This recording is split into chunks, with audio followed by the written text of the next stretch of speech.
And really, 8 years ago when used to be a teacher, and I became an accidental landlord, honestly, too.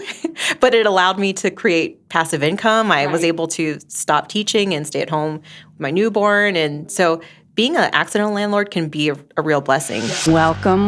Good morning. Good morning. Good morning. Thank you, everyone, for joining us today. This is My Favorite Mortgage, a new podcast where we are going to highlight some significant milestones in the mortgage and the home buying process. So thank you, everyone, for joining. That's Jaimie Booth. And that's Andy Summers with us. And we have a very special guest today. We have Rachel Millik. Hi, everyone. Welcome. I'm excited to be here. Thank you so much for joining us. I know Rachel and I have known each other for a while.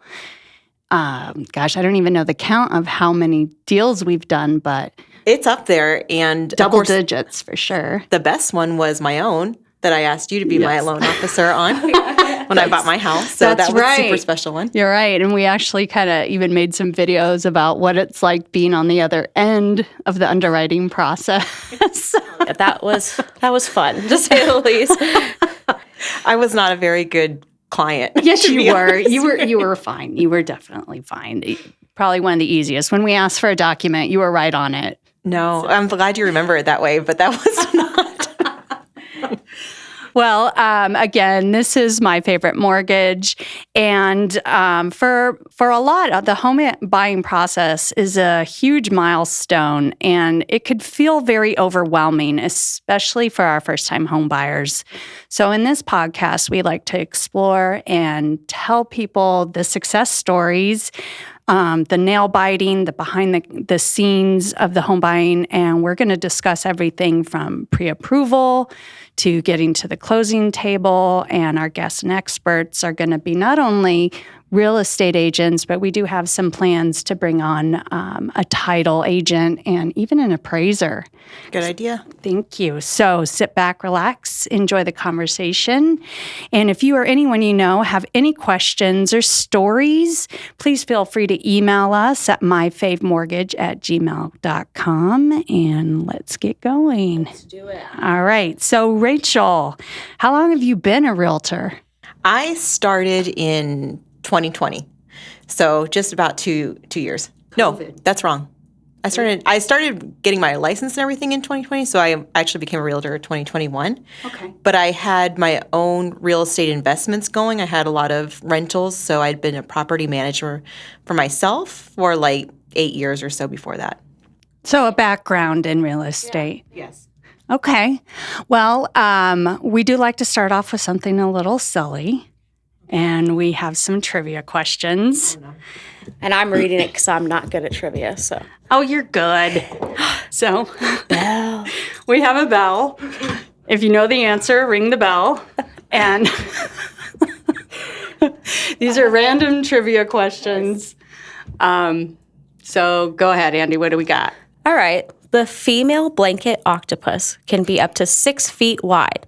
How large are the average males of the species? A, 3 feet, B, 10 feet, C, 1 inch. 3 feet. No. Is it B? No. It's 1 inch? It's 1 inch. Wow, a blanket. So that's called a blanket octopus. So I don't even- it's like So the females are huge, and the to blanket this little male is 1 inch 1 male. inch. Is that Yeah. the science of it? Not good proportions in my Not at all. Not at all. All right. Well, I have something unique that I'm going to do. Okay. I have some dad jokes. Yes. Okay. What was Forrest Gump's password? I don't know what. One Forrest one. Oh my God. Okay. Did you hear about the cheese factory explosion? No. There was debris everywhere. Oh my gosh. I thought for sure nacho was going to be in there. Nacho cheese. Yes. I got to come up with some good jokes for next time. Yeah. So the trivia ones make me feel really stupid. But the dad jokes make me feel better. Yes. Okay, so we want to go into a transaction that Rachel and I had successfully completed. So my favorite mortgage with Rachel is the following story. Yes. Okay.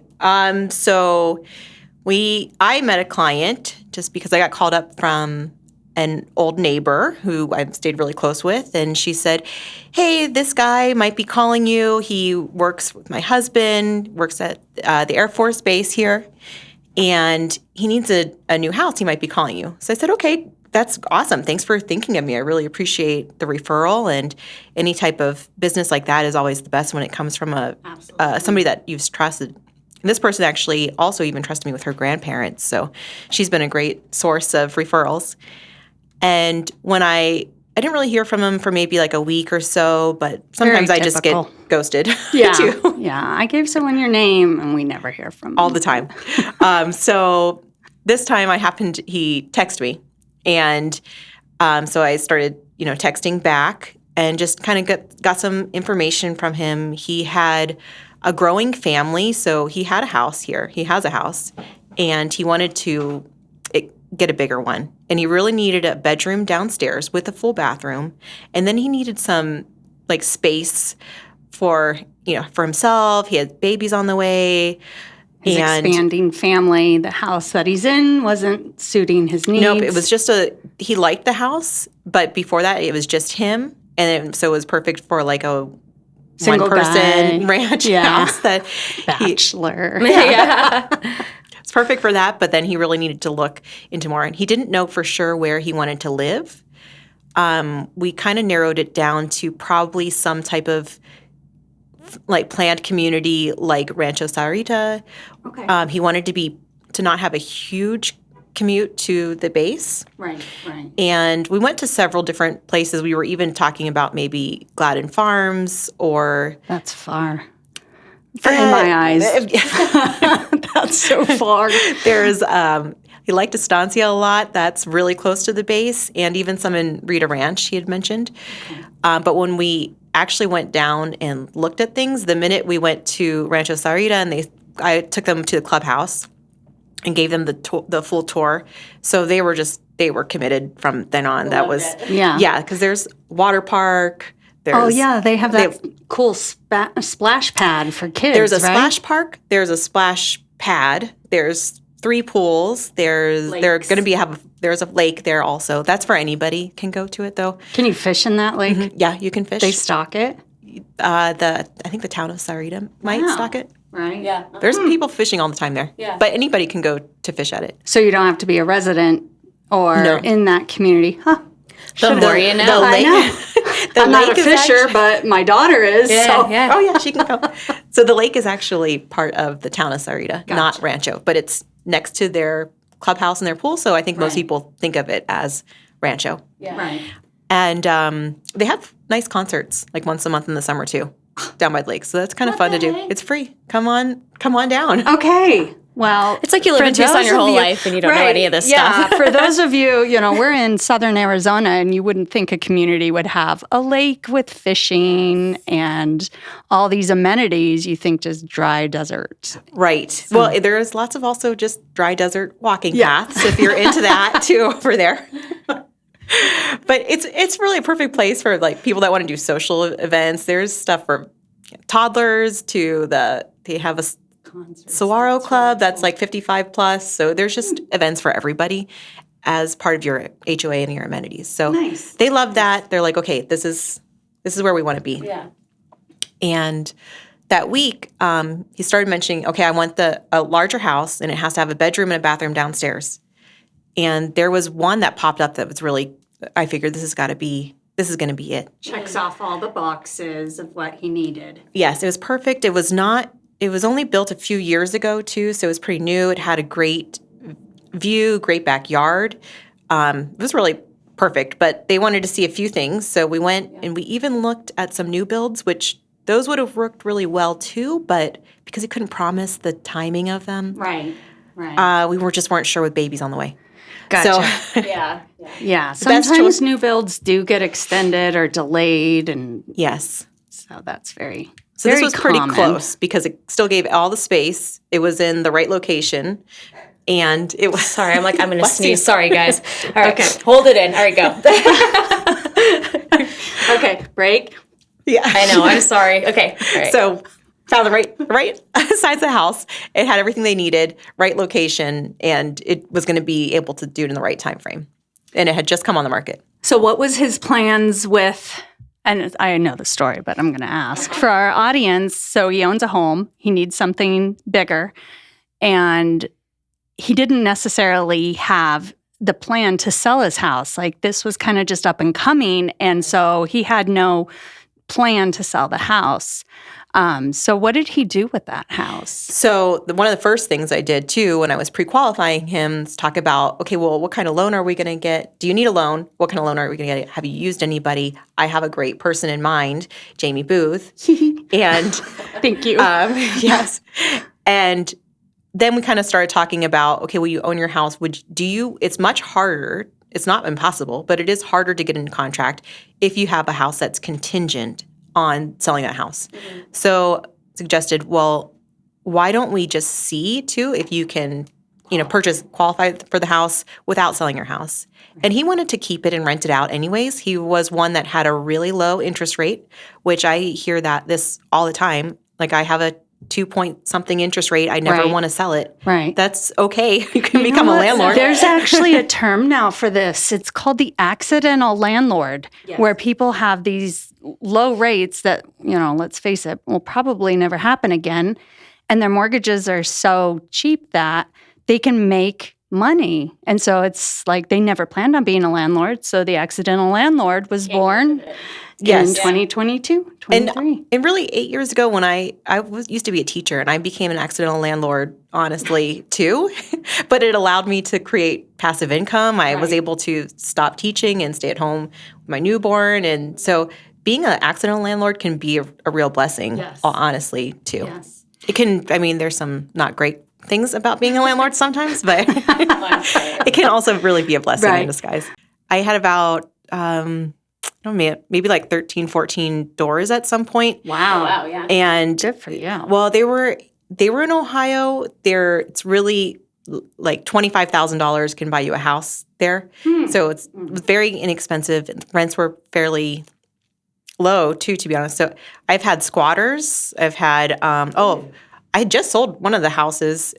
I guess luckily or not, but it caught on fire maybe like the next month. Oh my God. Floods with like a lot of mold that then you have to take care of. So I've had some not great things, and just dealing with evictions. I guess those are some of the ugly things that can happen. Right. Or just even like trying to get qualified renters and to get the money every month. Yes. And then it's harder when you're not in the same town. You can't just go knock on the door. So you're relying on other people when it's that way. Oh, you have to hire like a property manager. So even though you're collecting rent, a lot of it's going out for this property management. And so I could totally understand. Yeah, it's good and bad. Yes. It was still a fantastic experience, right? Because it was just the right amount of passive income to make the way we wanted to live at that time work for us. Right. Yeah. And it served its purpose for sure. And then so in this case too, with this client, it's going to serve his purpose as well, because now he's going to be able to get some passive income. Right. He's not going to have to worry about that when he's making his new mortgage that we got him into the new house that fits his now needs. And he is in the community. Mm-hmm. So the house that he was exiting, where he's going to be this accidental landlord, like you said, it's going to be easier to be that landlord because if something were to happen, he can just drive down and go fix something. Right. Not have to hire property management. Unless he wants to, maybe. I'm not sure if he wants to. But maybe he he's has just a too choice. busy to go fix or change the air filter. Change your air filter. Please. Well, if you are an accidental landlord, the air filter change is kind of a good way to, you can offer that as a courtesy. You're changing the air filters every like 3 months or something, maybe for your tenants, but then you're also kind of in there to inspect a little bit, or somebody kind of yeah. is in there. Yeah. Good way to just make sure that they don't have 15 cats Yeah, when they didn't give a deposit. So you're, I'm going to change your air filter this month. And yeah, sneaky. Well, so nice. Smart. It's smart. Helps to make sure that the air filters were ever changed too. Well, there was one thing that I just wanted to touch on, just to kind of clarify for our audience and anyone listening. When you are military and you qualify and you've earned your entitlement for the VA loan, you can absolutely get a second VA loan, and your first one can be turned into a rental. You can only do that, for a life-changing, like an expanding family. You can't use a VA loan for, investments, but he was able to still keep his current home with a VA loan with a fantastic interest rate, buy another one, and use his VA entitlement again. Right. And that was really important too. When we found the house, it was brand new on the market. I knew that he got pre-qualified with you. And so we knew that we had the budget to get this house too. But the one thing was, number one, this house is there's not a lot of houses like this on the market. There's basically no houses out there in Rancho Sahuarita at that time that were like it at all, to be honest, that would fit his needs. And it was 1 week, and it was going to be a really hot house. So once we knew it was the one, we decided to write the offer quickly. I already had the pre-qualification from you, so I was able to just, quickly make the offer happen. And we felt that since it had all those things going for it, we had to do a full price offer. Right. But we did ask for 3% in closing costs.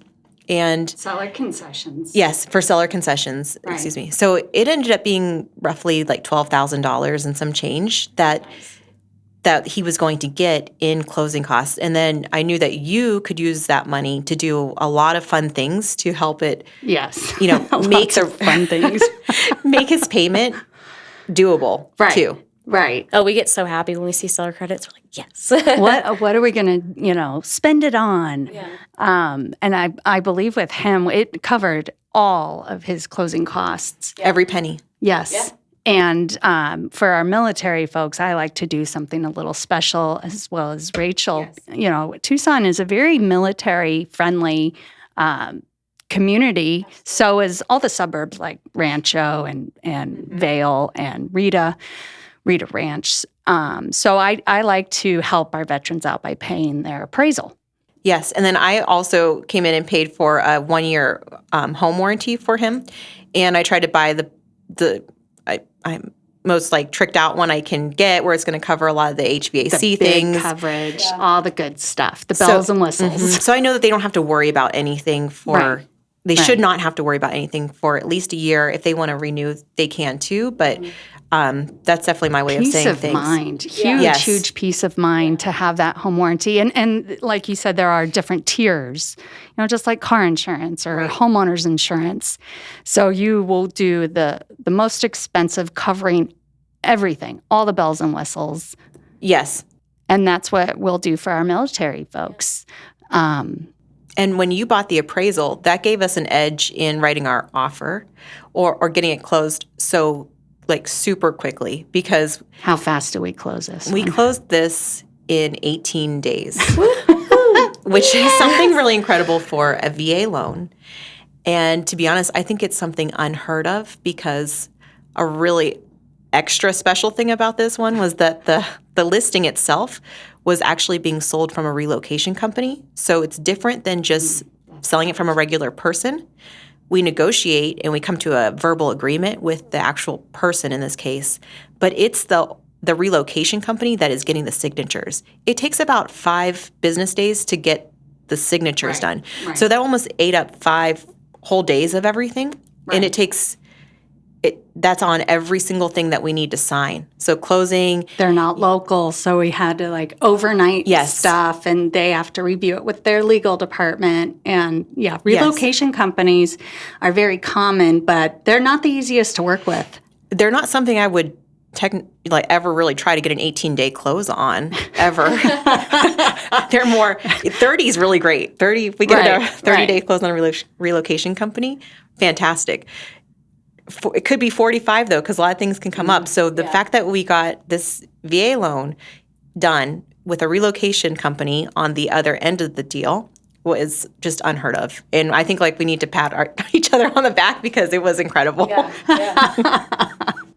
And at the end of everything, when he was closing, he got a check back. Yes. So he didn't pay a penny when it came to the title company because exciting. we had It's like my favorite thing to hear. The seller you don't have to bring concessions. any money in. Here's a check. That's like the best call to make to a client too. They're like, "What? I don't." That's awesome. Yes. So yeah, he didn't have any. I thought maybe it might have been like a couple $100 we could have expected because he didn't have a down payment since it was VA, or he didn't choose to put a down payment down with it being VA. That's totally perfect to do. Right. And then we didn't have anything at all because of the closing costs because of the seller concessions. Right. So and he got a check back. Yes, he did. Yes. Yes. So that's actually one of my favorite. He was amazing. I'd ask for a doc, and he'd be like, "It's in your email." I'm like, "You're the best, man. I wish everyone was like that." He was awesome. Yes, and if you're expecting to have an 18-day close, you have to have that type of. We work as fast as they do, you know? Right. Yeah. Right. So that made it very easy for us on our end to have it so seamless, from your point of view, because we were on a very, very tight deadline, especially for underwriting, processing, title. And he was just so quick. And you would get us everything so quick that it did make it easy. So absolutely one of my favorite. He's so happy. I checked in on him, actually, Same. just the other day, make sure everything's going good. He's just so happy.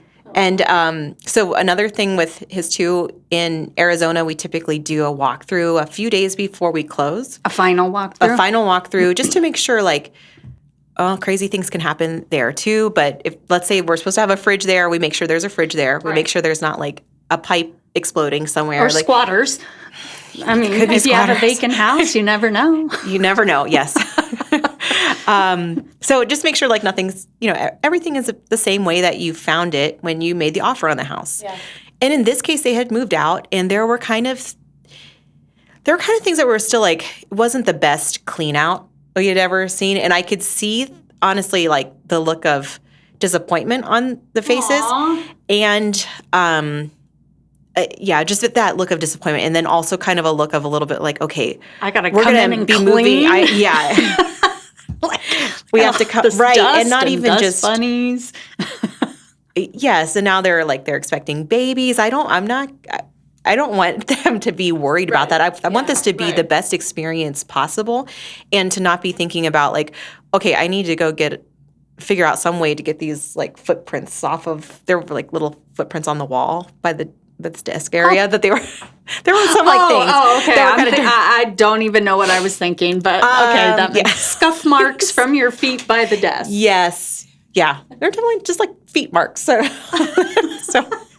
anyways, just another extra addition that isn't something I would this was the first time I actually did it, to be honest with you, but I just really felt led to take advantage and just call a cleaning company and, ask them to come in and clean. So before we got the keys, it was also turned over in you don't have to worry. You guys can just move in. Here are the keys and just move in too. That was really nice. It was just so nice. It was such a pleasure working with them. There's a lot of times you get clients that you just want to keep doing as much as humanly possible to make it the best experience ever. There's something that you had mentioned that I just wanted to circle back on for our listeners to help clarify. This buyer the seller was using a relocation company. Can you tell us a little bit more about what a relocation company is and how they are involved in a transaction? Yes, absolutely. So lots of times you might use a relocation company because of your job. So your job, for some reason, has offered to give you a paid move, and they use a relocation company. It might be military. It might be law enforcement. It might be something like Raytheon, a corporation. There's lots of jobs that do this. Okay. So it's basically a paid move. And in that case, you're still in the house. The relocation company takes care of everything. They might even help you find a realtor. They might do different things like that. But all in all, although you're making the choices because it's going to be the money in your pocket, you're doing the negotiations and you're the real person that has a say as the homeowner. Yeah. Once you've signed with the relocation company, because you're going to be given these perks of having one. The relocation company is actually now the selling entity of it. So they're going to sign all the contracts. And who pays for that? Is that the company your or job the military? paid for it. Okay, so a seller is not going to end up paying for this service. No. Okay. Well, I mean, you might be able to hire one as a seller. I guess I've not. But traditionally, it's usually if you're relocating, the company that is relocating you or the military or your job is going to be paying for this service. Yes. So for me, like a few times in my life, my husband's job gave us a pay to move. And so in that case, we didn't really do anything. We had the negotiations of when we got an offer in, we said like we had to counter back and like kind of go through those traditional senses.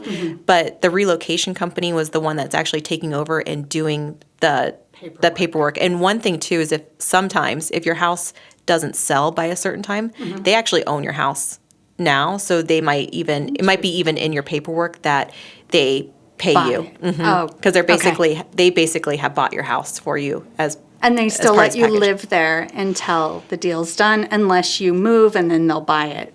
Right. I suppose it would all depend on the different contract, and they could all be different. But essentially, that's something that might be in that type of contract. But they're now the actual sellers, although you're going to be pocketing all of the profits and the income from selling your own home, and you're making the actual decisions. It's just that company is the actual owner of it, so they're signing all of the paperwork for you.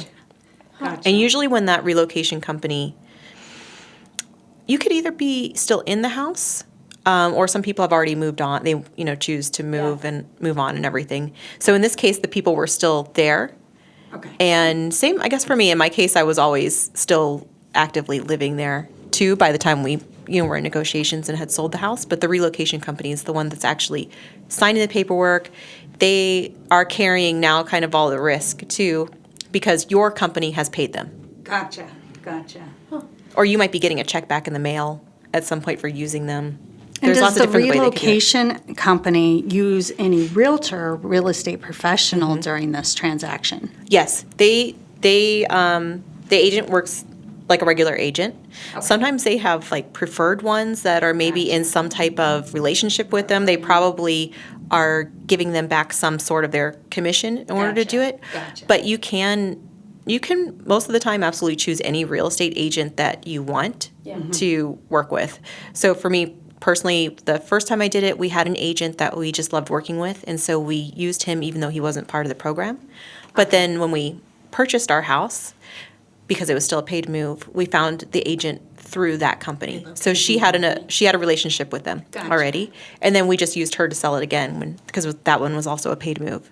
So sometimes they do, and then sometimes they don't. You can certainly use who you want to use, and then let the agents kind of work that out with the relocation company. They might have to give some of their commission back to them or make some type of deal in that way. Right, to just be a part of this. It sounds like, from experience, moving cross country or moving far distance is so stressful as it is, right? And so this company is providing the service to alleviate some of that stress. Now all you need to worry about is packing the boxes, putting it in the U-Haul. Usually they pack it too. They pack? Oh, hell. They just come. Really?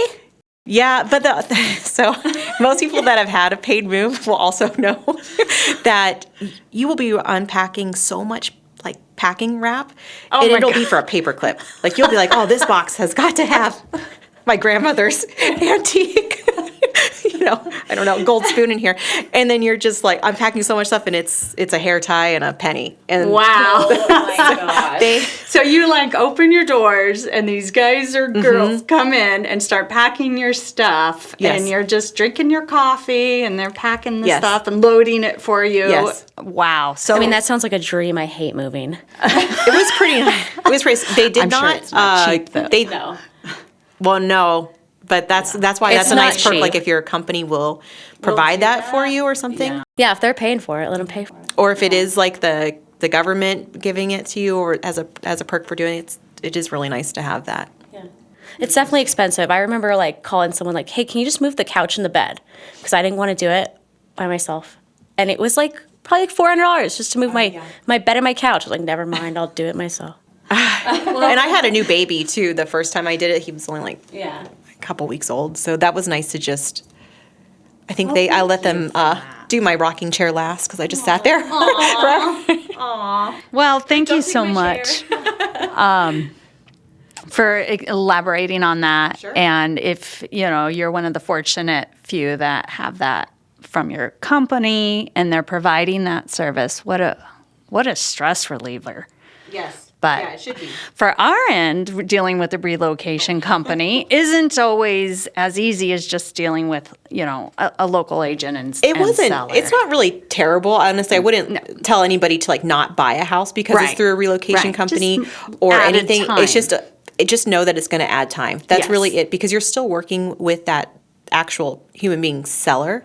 They're the ones that are going to say yes to your offer or give you the counter. They're just not the person or the are company gonna signing. Okay. Well, I hope that helps answer any questions about working with a relocation company. I know that we've done it a couple times. Yeah, just that was our with second you. one with the same relocation company. Yes, in the last 6 months. So it does have a little bit of extra time, but we've used them before. So for this time around, I'm like, I'm fine. I know I'll get this document. We Well, just both kept times were moving. nail biters at the end till the day of. with it.